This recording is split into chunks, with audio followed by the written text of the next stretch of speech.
This is after 2 MPs aligned to the ODM party were sworn in to take up the jobs. The Azimio la Umoja One Kenya coalition party is staring at a possible political divorce after Jubilee Party missed out on the 3 positions of the Parliamentary Service Commission reserved for the minority parties. The MPs are accusing ODM of violating the Azimio coalition agreement in sharing the 3 PSC slots.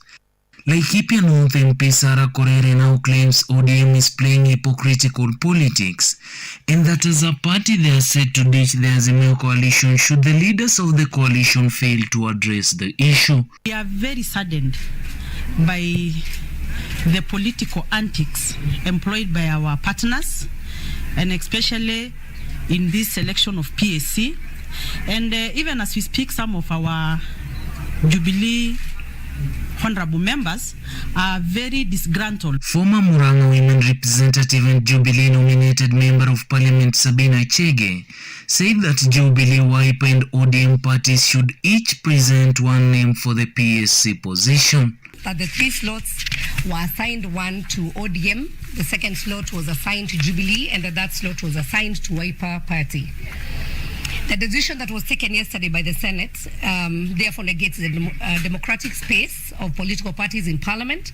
The MP's demands are due to the removal of Senate Minority Whip Fatuma Dulo's name from the list and being replaced by Nyamira Senator Okongo Mogeni. The National Assembly approved new members of the Commission, whose duty is management of affairs of Parliament.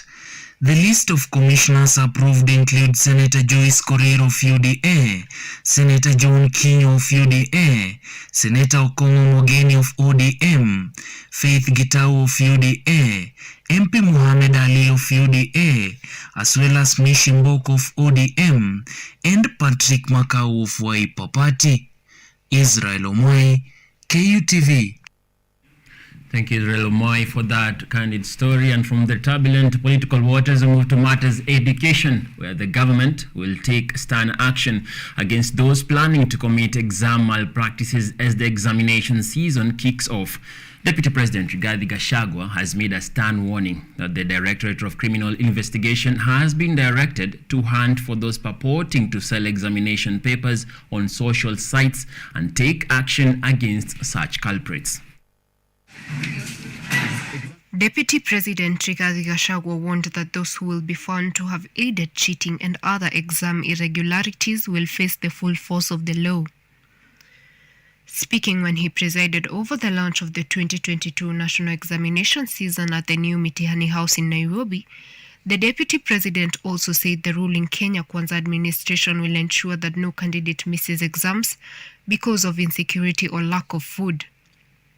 Here and across the country, our teachers, all the invigilators, all the supervisors, please, we plead with you not to get corrupted by criminals, to join them in trying to circumvent a good process of administering our exams by trying to leak, because the law will catch up with you and it is not necessary.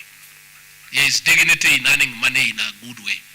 There is dignity of sweat. There is dignity of labor. It is very fulfilling to get you a salary of 50,000 shillings that you have earned for 30 days.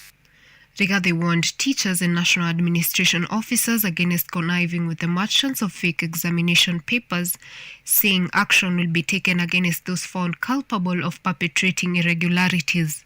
He said the government has formulated a plan bringing together multi-agencies to ensure exams were not interrupted in insecurity hotspots, as well as coordinating distribution of food to those severely affected by hunger.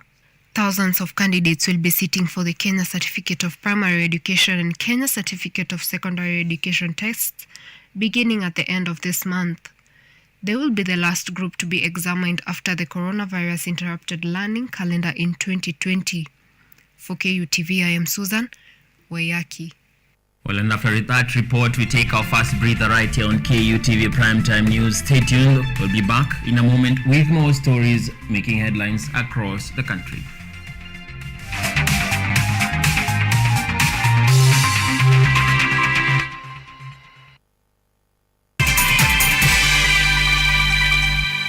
The race for reducing Kenya's carbon footprint by 30% by the year 2030 is on course, with companies such as Rome bringing reliability, efficiency and profitability. The amount that is spent by border riders who are using internal combustion engines, bikes, compared to our electric motorcycles is quite significant. When our electric bus starts the journey in the morning at 6 a.m. then comes back to this facility at around 8 p.m. what we have to do is charge it. So communication is very important to guarantee safety in terms of power coming from the charger into the vehicle. Vera Beauty and Fashion College is focused on being the leading technical and vocational training institute in the region. Our team possesses in-depth knowledge and extensive experience in the industry, offering thorough training in cosmetology, hairdressing, interior design, creative arts, training of trainers, nail technology, and fashion design, with branches in Nairobi, Thika, Meru, Eldoret, and now in Mombasa. Our courses ensure that learners are completely equipped with knowledge, competency, and employability skills. Enroll today to be a part of a center of excellence.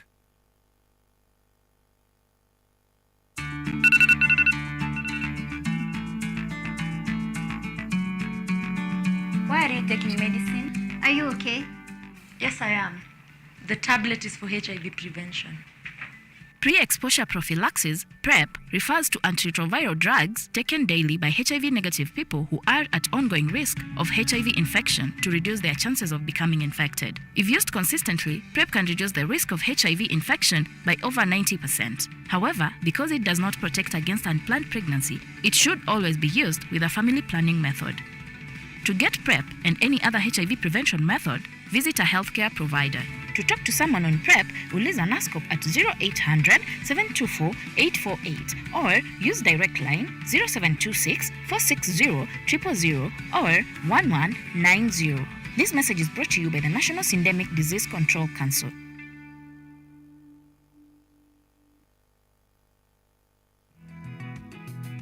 Like when you give too much protein, you find that the animal will suffer from bloat. Yeah?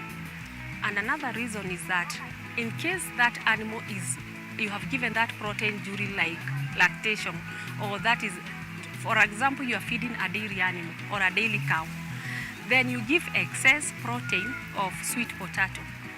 That when you milk that, the milk will have that tint.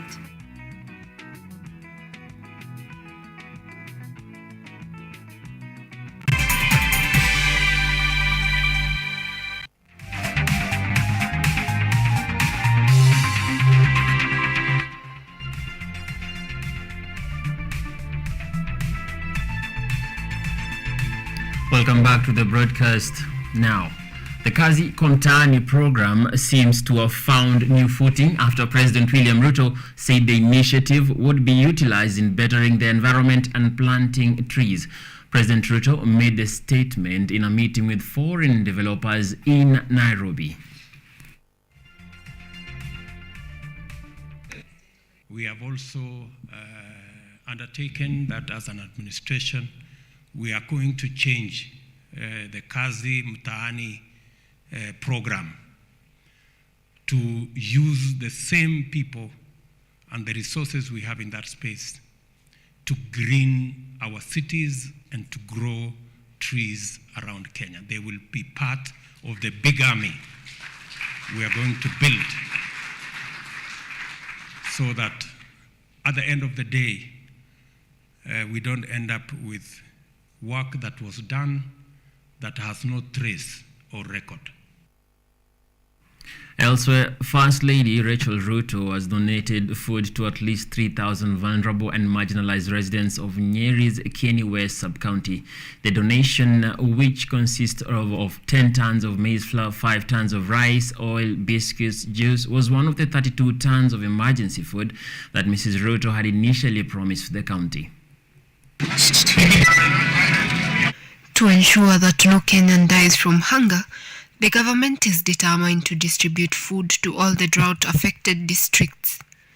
The Office of the First Lady, Mrs. Rachel Ruto, is committed to collaborating closely with domestic and international donors as well as other well-wishers to assist families suffering from most of the drought.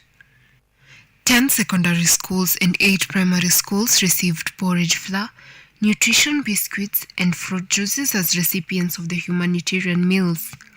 With Kieni East and Kieni West sub-counties being the worst affected, more than 130,000 people in Nyeri require immediate humanitarian food. The County Famine Relief Coordination Committee has already begun the process of reviewing bids for the acquisition of relief food valued at 12 million shillings. They had adopted a multi-agency strategy to address the food shortage situation through collaboration between the two levels of government and donors to help expedite the process of getting aid to those who need it most. Kieni East's Mugunda and lower portions of Muigoyo are among the areas most severely affected by the dry season, and there have been reports of livestock dying due to dried up grazing fields. More than 4 million Kenyans now risk going hungry because of 4 consecutive seasons of poor rains, which comes as the Horn of Africa suffers from an unprecedented drought. For KUTV, I am Susan Wayaki. Thank you, Susan Wayaki, for that report. And away from that, Narok County religious leaders led by ACK Archbishop Dr. Jackson Olesopit have asked politicians who filed election-related court cases against each other to withdraw them. He asked them to sort their differences out of court to help the country move past the elections. Spiritual leaders in Narok County are asking politicians who had filed legal challenges concerning the election results to withdraw the cases immediately in order to foster cohesion and integration in the county. The leaders led by Anglican Churches of Kenya Archbishop Dr. Jackson Sapit, Archgubernatario aspirant Mwitalel Olekenta, and former Narok Governor Samuel Tunai, who was vying for a senatorial seat, to withdraw the cases they had filed in court. He stated that this will provide an opportunity for the leaders to seek an alternative dispute resolution formula that is acceptable to all parties involved. Lakini sisi tunaona ni vyema kama jamii ya kaunti zote tutafute kuwa na uwiano, tuwe na umoja na tuendelee kufanya mambo yetu kwa mambo ambayo itakuwa ya manufaa kwetu sisi na itakuwa manufaa kwa watoto waliosaliwa na wale ambayo bado watasaliwa. Sapit spoke at the Africa Hope Center in Narok Town, accompanied by Chairman of the Maasai Council of Elders Kelena Olenchoi, Chairman of the Narok Pastors Fellowship Peter Nakola, and a slew of other top supporters of Olekenta. Ole Sapit, who hails from Narok, stated that discussions were in the early stages to bring together all county leaders elected in the just concluded general election. Na wote tumekubaliana kwamba hatuna haja ya kuendeleza kesi ambazo zimewekwa kotini, na yeyote ambaye ameweka iwe kaunti ya Narok na iwe kaunti ya Kajiado, na hivyo sasa katika kaunti yetu tunauliza aliyekuwa anawania kiti ya governor Mwitalel Olekenta aweze kuondoa kesi yake kotini. Ole Sapit stated that development and prosperity only come when people unite and speak the same language rather than constantly opposing each other. Tunaona ukame, tunaona gharama ya maisha inaendelea kupanda juu na hatuna nafasi tena ya kupoteza katika mambo ambayo itaendelea kutugawanya. Tunataka tupambane na changamoto hizo ambazo ziko mbele yetu tukiwa kitu kimoja, sio vitu viwili tofauti. This request comes at a time ANAK Kenya Party leader Martha Karua has also filed a petition in the East Africa Court of Justice challenging presidential results announced by IEBC and their upholding by the Supreme Court. For KUTV. Now, more frequent and severe droughts in Africa are hampering food production, especially in arid parts of the continent where farmers struggle to eke out a living. A water retention system developed in the US is helping farmers fight the trend and improve crop yields in drought-affected areas. Under the scorching sun in the Ulilinzi village of southeastern Kenya, farmers are engaging in unique land preparations. Exacerbated by drought from climate change, the sandy soils in this area, like in most arid and semi-arid areas, has made it nearly impossible to produce abundant crops.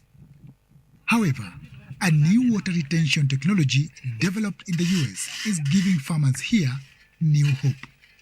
The subsurface technology involves installation of specially designed polyethylene membranes in the ground to prevent the loss of moisture and nutrients from the soil. We had a lot of government funding into the millions and millions of dollars to put all of this whole system together and then test it in Texas, Arizona, California, and Michigan. And these were all 4 universities that worked with us. So this is not something we put in a little container in the backyard, my backyard, and now we're saying it's the best in the world. It's been tested. Shem Kuya, a researcher at the Jomo Kenyatta University of Agriculture and Technology, is one of the scientists leading the trials of the technology in Kenya. We have tested the technology with cowpea. We have also tested the technology with maize, and we realized that farms where we had installed these membranes were more productive. The technology has so far been tested in Zimbabwe and Kenya and is getting good reviews. When this technology came, I was trained on how to make my sandy soil farm fertile. I saw the benefits and deployed it in my farm, and I can say that this technology is working very well because now I get a good harvest. This technology is very good. When it was used on my farm for trials, I harvested a lot of maize. Even now, we have vegetables which you can't find anywhere else around here. The International Center for Tropical Agriculture is among the organizations spearheading trials of the subsurface water retention technology in the sub-Saharan region and says it can bring about a green revolution in the long run. In addition to the technologies, farmers, if they continue applying, for instance, manure, retaining their crop residues in the soil, reducing the tillage in the soils, then there is buildup of organic matter. So even in 5 years to come, the yields that we have been witnessing in the plots that have the technology are expected to be much higher. A key drawback of this new water retention technology is the high cost and labor involved. It costs about $1,250 to $2,000 to buy the specialized membranes to cover 1 acre of land. The challenge now is making this technology available for farmers in remote areas who need it the most. And now across our borders, Russia's war on Ukraine has seen scores of hospitals and clinics bombed and frequent power cuts that can turn off life-saving machines. Medical aid groups are using a Kenyan-manufactured breathing device for premature babies that works, get this, without electricity, helping save vulnerable newborns in countries affected by conflict. At this newborn intensive care unit in Kisumu, Kenya, nurses keep a close watch on at least a dozen babies who need oxygen support. Staff at the Jaramogi Oginga Odinga Teaching and Referral Hospitals say this device brings some relief to those in respiratory distress like this 6-month-old baby. The device is a bubble continuous positive airway pressure system, or BCPAP. It has helped us a great lot because before we had the machines, there were babies who needed the CPAP, but we were not able to initiate. We were just using the normal oxygen. Yeah, but currently we have seen that there are babies who improve very well when we initiate on CPAP. The device continuously delivers pressurized oxygen, making it easier for babies in respiratory distress to breathe. Workers say water bubbles in a jar signify the user is breathing right. The device is being manufactured in Kenya. Reviral Healthcare, a manufacturer in Kenya's Kilifi County, and the US-based Vayu Global Health Foundation took on mass production of the devices this year. Officials say bubble CPAP just needs a pressured source of oxygen, such as a cylinder, to function. So once you have a continuous flow of 100% pure oxygen flowing in, the blender, which is the magic of the entire device and is literally where the magic happens, is able to pull in ambient air from the outside as well. You can then adjust this oxygen concentration between 30% to 100% before being delivered to the baby. This blended air can be filtered, is humidified, breathed in by the patient, and breathed out, and then there's a pressure generator jar which controls the pressure and keeps the baby's lungs open. Newborns are bearing the brunt of at least 400 attacks on hospitals in Ukraine, according to the World Health Organization. As the Russia-Ukraine war continues, premature babies born in the war are being supported with the devices. In August, WHO acknowledged that at least 25 facilities across Ukraine, 17 of which are perinatal centers, are using the bubble CPAPs provided by donors. Officials say the device provides a non-invasive way of supporting newborns who are struggling to breathe. Doctors say oxygen blenders prevent lung and brain damage while giving babies pure oxygen. Its inventor, American Dr. Thomas Burke, told VOA that investing in the health of vulnerable newborns is key to controlling infant mortality. People actually need to make budgetary commitments, and it means that health systems have to prioritize babies. I've found in my 2.5 decades of work on maternal health that there's sometimes a lot of talk around saving a mother's life, but at the end of the day, people aren't oftentimes willing to put finance behind saving a mother's life. The BCPAP devices are available at a cost of $400 in Kenya. The system is being used in at least 20 countries in Africa, as well as Belgium and the United States. Nearly 1 million infants die annually from respiratory problems in low and middle income countries, according to the WHO. Advocates say more of the life-saving machines are needed around the world.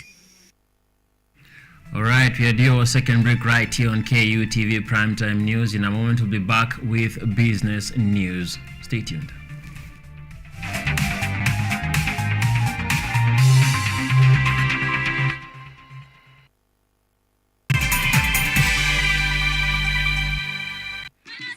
Leo nimezuru Uswahilini, niko huku Malindi, tunawacheza ngoma za jadi. Sasa leo mambo yatakuwa ni babu kubwa kabisa kwenye kipindi. Hiyo ngoma ulioshika inaitwa chepeo. Kwa hivyo zinachezwa wakati upe? Zinachezwa wakati kama mtoto amezaliwa. Na wakati wa mavuno pia.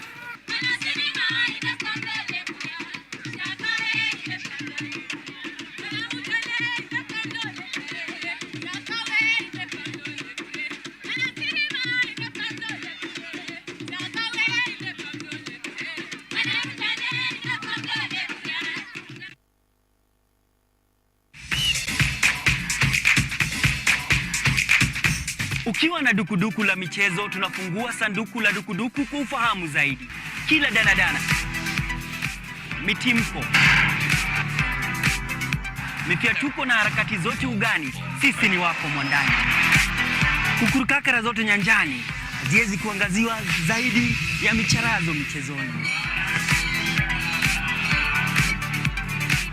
Mimi mwanaspoti wako matata Peter Pinches Mwaora, ndakuwa na jopo lenye maarifa sufufu, nikufahamishe na nikuburudishe wewe shabiki shakiki kwa uhakiki na kindakindaki.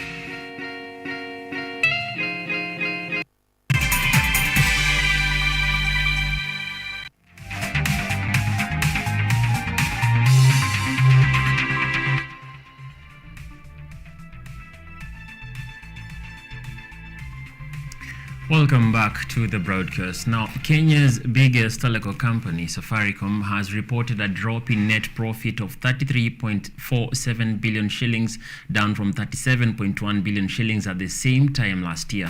The 18.4% decline in profitability has been largely attributed to the impact of new capital spending in Ethiopia, alongside a slowdown in growth from its Kenyan operation. The high operating cost was further attributed to rising inflation and shrinking of its consumer wallet. Staff, including Safaricom's 6 months of operation ended 30th September, saw a decline in its profit margin as compared to last year. The board expresses its appreciation to management for maintaining this strategic focus, notwithstanding significant macro headwinds that the business encountered during the period under review. Key among these macro challenges were a slowdown in global and domestic economic activity, in part driven by the war in Ukraine and its attendant impacts on food and energy prices, global-wide rising inflation, currency depreciation, higher costs of living, and for us in Kenya, the drought and looming famine. The Ethiopian unit, which was only a month into commercial operation at the end of the financial reporting cycle, has however shown a momentum with 740,000 customers onboarding as of October 31st. As at end of September, just 1 month post the city pilots, we had onboarded 180,000 customers and generated Kenya shilling 9.1 million in service revenues. We also sold 26.9 thousand handsets, which generated Kenya shilling 89.2 million in revenues, to record total revenue of Kenya shilling 98.3 million in H1. Safaricom's Kenya operation meanwhile posted a slower growth rate by net income at 0.6%, largely from a tough operating environment which saw increased customer acquisition costs, with the taxes being levied on new SIM cards from July this year and a reduction in mobile termination rate, which cost Safaricom 470 million Kenya shillings in the period. For the period under review, Safaricom Kenya posted a service revenue growth of 4.6% year-on-year, while net income grew by 0.6%. On an underlying basis, adjusting for the revision of mobile termination rates, our service revenue growth was 5% and net income growth of 1.3%. Key highlights in the report included service revenue increased with a positive of 4.6% to 144.83 billion Kenya shillings. Voice revenue declined with 3.8% to 39.88 billion Kenya shillings. M-Pesa revenue increased with 8.7% to 56.86 billion Kenya shillings. Mobile data revenue increased with 11.3% to 26.30 billion Kenya shillings. Total customer base increased with 2.9% to 43.17 million Kenya shillings for Kenya and 180,000 for Safaricom Ethiopia. 1 month active M-Pesa customers in Ethiopia increased with 8.6% to 31.17 million Kenya shillings. 1 month active mobile data customers increased with 4.8% to 25.20 million Kenya shillings. Safaricom has retained its outlook for its full financial year to March 2023 and expects pre-tax profits to range between 87 billion Kenya shillings and 93 billion Kenya shillings. Total capital spending in the year, including financing the Ethiopia expansion, meanwhile being estimated at between 100 and 108 billion Kenya shillings. Joseph Thuku, KUTV. Thank you, Joseph Thuku, for that candid and very clear and precise report. Now, 10% is the loan interest cap that the Kenya Kwanza government is shopping for. This was made clear by President William Ruto in a meeting with various players in the public and private sector, where he insisted on his government's intention to quicken the economy, not by raising debt, but a collective pull to see an increase in local revenue. President William Ruto has reiterated his agenda to steer the national economy away from the burden of debt, noting it as a conscious way of making room to borrow for players in the private sector. As we work on reducing debt and borrowing and raising revenues so that we can fund our development and reduce government borrowing, we will give more space for borrowing by business, by entrepreneurs, by the private sector, so that they too can fire the engines of our growth. The president affirmed also that more austerity measures were being executed by his government as he called for a collective approach to boost the ailing economy to an upward revenue generation trajectory. Revenues are only 14% of GDP, and I am asking you, as I ask all of us as Kenyans, to work together towards doing that which is right and ensuring that we raise our percentage of revenue. Ruto further made the invite for ideas from the private sector players, citing the Nairobi Stock Exchange as a wealth distributor and resource raiser. That will give us sufficient resources to be able to run our development programs, to retire our debts, and to set the correct footing for our country, because we can do it.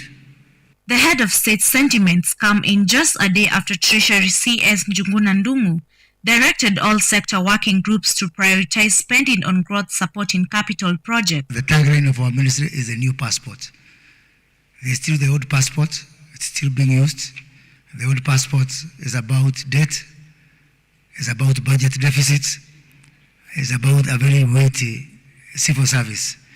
And we have got no grudges with the people who are still using that old passport. Only that people who are seated here today have agreed to acquire the new passport. And Your Excellency, we welcome you today to also acquire the new passport. Despite his stand on not plugging the country further into debt, Ruto said channels for debt financing remain open only for not anything higher than 10% interest. I have instructed the Ministry of Finance to work with all the other ministries so that we can shave off 300 billion shillings from this budget.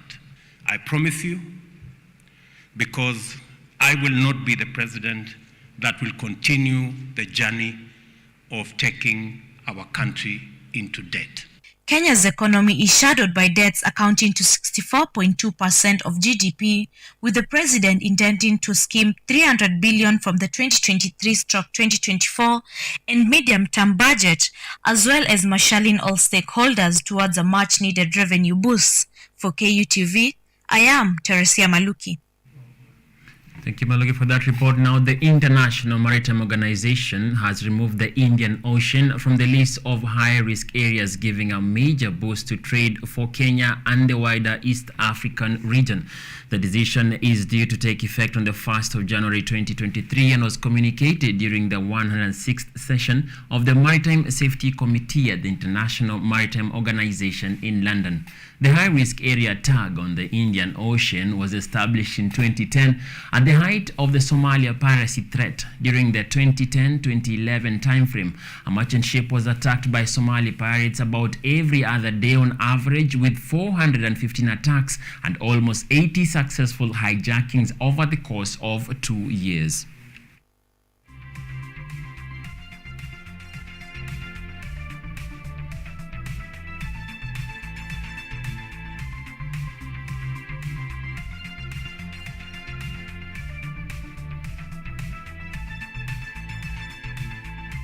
Now, Kenya's export of avocados to China, which started importing the commodity in August, hit 1.7 billion shillings in 3 months to October, exceeding the earning that was realized the first 7 months of the year.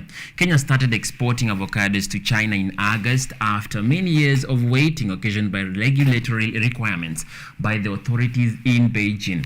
The initial protocol, signed in 2018, only allowed frozen avocados in the Chinese market, but the revision of the protocol earlier this year allowed fresh avocados into the market.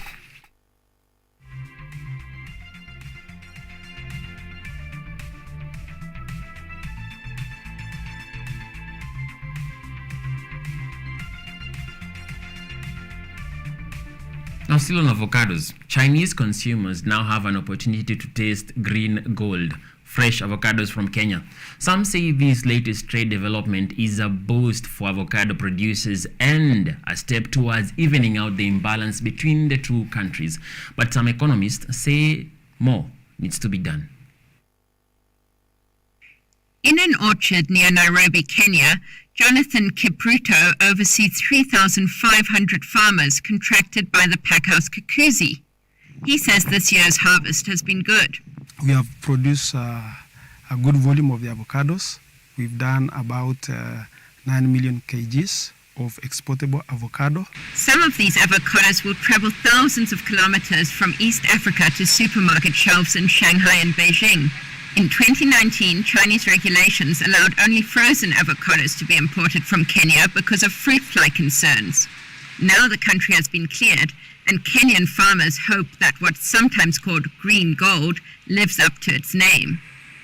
The regulation change, a milestone for the Kenyan crop, puts the two countries one step closer toward addressing their trade imbalance. Chinese market is really important. It's quite small at the moment in comparison to Europe, but there's a huge potential. KUTOSI's UK-based majority stakeholder, Camellia, paid millions of dollars last year to settle claims of human rights abuses by guards on the KUTOSI estate. Some British supermarkets cut ties. Despite such allegations, KUTOSI was the first Kenyan company to ship fresh avocados to China. The manager of Sunripe, another packhouse exporting to China, says large businesses will not be the only ones to feel the positive impact of more fresh avocado exports. The benefits from the China markets will still trickle down to our farmers, the small-scale farmers. But some Kenyans have criticized the high tariffs and import duty of 7% placed on the avocados, saying it will make it harder for Kenya to compete with avocados from countries like Mexico and Peru, which are tariff-free. The Chinese embassy in Nairobi did not reply to VOA's request for comment. Even with avocado exports, Kenya continues to experience trade imbalance with China, and it's not the only one on the continent. There's been a bone of contention between the continent and China for quite a while. In 2021, Chinese President Xi Jinping promised to increase imports to 300 billion in the next 3 years, and Beijing has been making a push into the agricultural space. The continent has a lot of productive capacity in agriculture, and China has a shortage of food. And therefore, there is this very significant opportunity, of which I think this avocado story is like an initial prologue to the bigger story. While Kenya looks forward to doing more business with the largest consumer market in the world, it is also in talks with Malaysia to further expand its avocado market.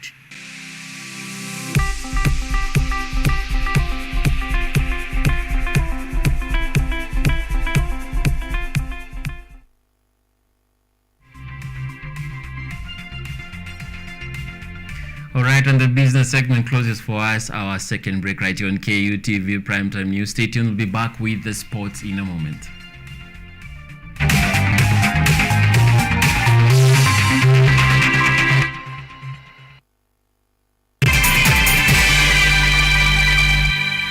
Vera Beauty and Fashion College is focused on being the leading technical and vocational training institute in the region.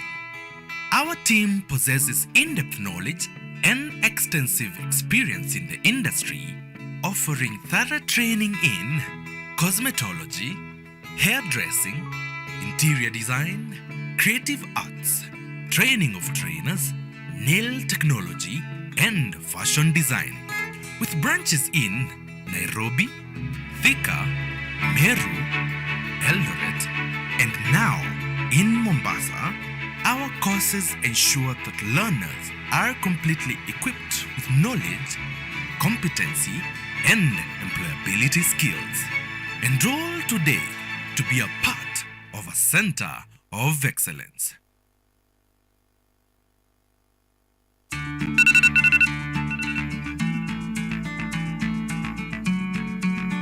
Why are you taking medicine? Are you okay? Yes, I am. The tablet is for HIV prevention. Pre-exposure prophylaxis, PrEP, refers to antiretroviral drugs taken daily by HIV-negative people who are at ongoing risk of HIV infection to reduce their chances of becoming infected. If used consistently, PrEP can reduce the risk of HIV infection by over 90%. However, because it does not protect against unplanned pregnancy, it should always be used with a family planning method. To get PrEP and any other HIV prevention method, visit a healthcare provider. To talk to someone on PrEP, release an ASCOP at 0800 724 848 or use direct line 0726 460 000 or 1190. This message is brought to you by the National Syndemic Disease Control Council.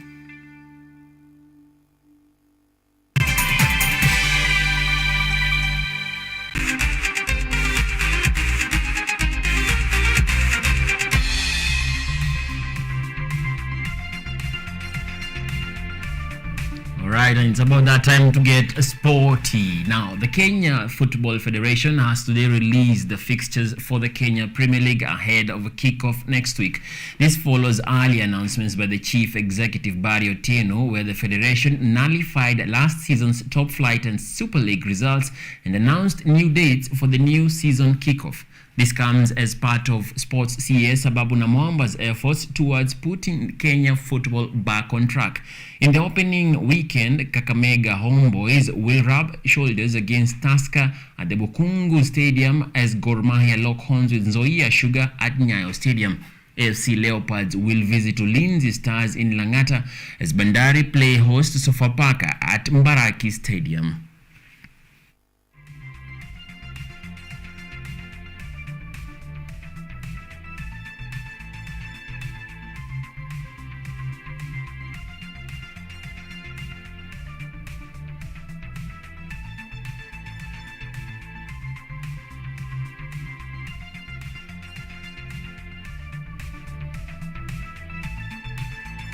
The Kenya Basketball Federation has picked a strong 14-member squad to represent Kenya in the inaugural Women African 3x3 Championship scheduled for December the 1st to the 4th in Cairo, Egypt.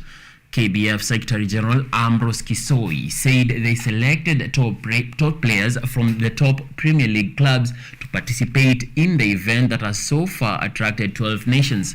The team will kick off their preparations next week at Nyayo Stadium under the supervision of 3 top-tier coaches, Eunice Ouma and Eagle Wings Zadok Ogwala and Samba Jomba of Equity Bank Hawks, as well as Jeff Mwaniki of Kenya Sports Academy.